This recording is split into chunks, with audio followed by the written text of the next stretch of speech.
Evet Atahan'cım kaldığım yerden devam ediyor. Risk alanı yokmuş, o sorunu çözdüm şimdi. 2 part olarak atacağım.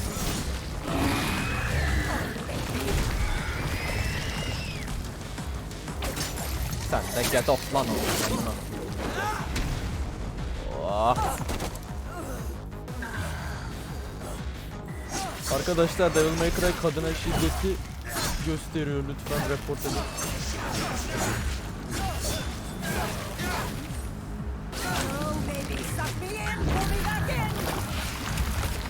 Suck me in mi? Incest.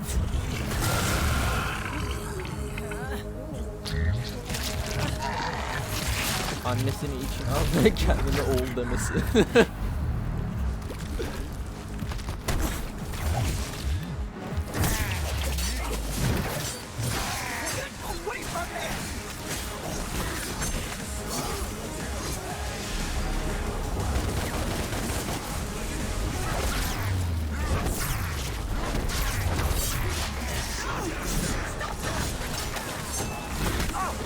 Oh.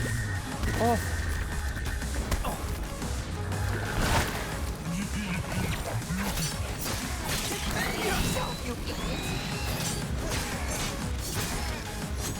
Ne oldu? Kaç yaşındaki kendini savunuyor?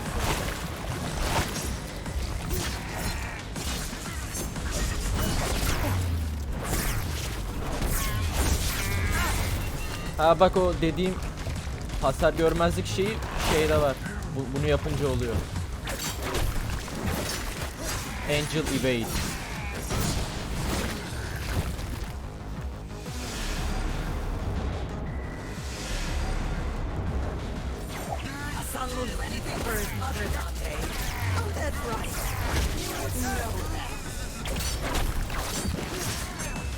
Kanka bebeğin ne attığını göremediğim için kaçamıyorum, kusura bakma. Gözlerini kanatıyorum ama.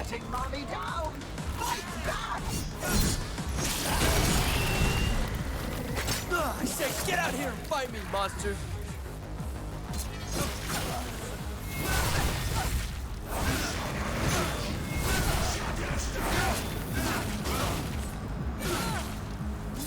Kadın da dayanıklıymış ya.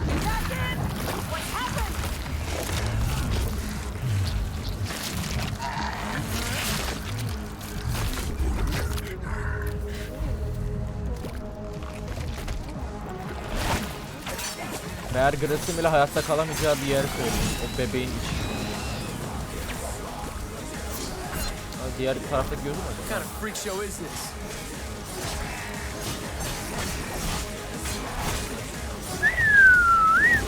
İşte bu Atahan'a yakışır bir hareket oldu.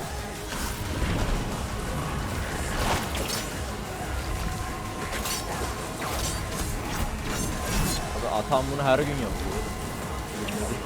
You make me sick.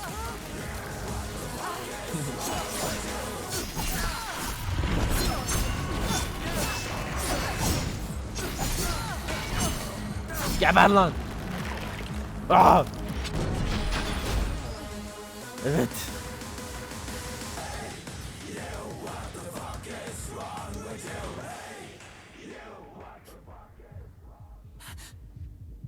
Get up. I'm not gonna kill you or Mundus' spawn. I'll let you both live if you do exactly as I say. Evet. I will. I swear. I'm nothing without this brat. Now pull yourself together.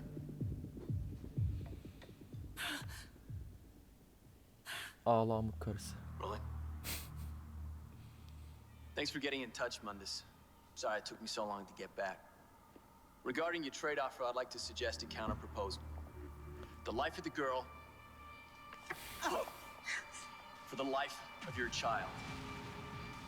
Sen de ağla amık kocası. Arkalarında. Buradan güzel insanlara selam olsun.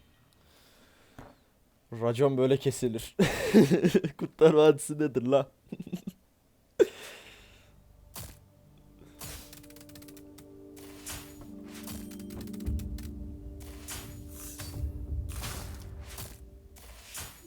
Evet, %100 her bölüm gibi.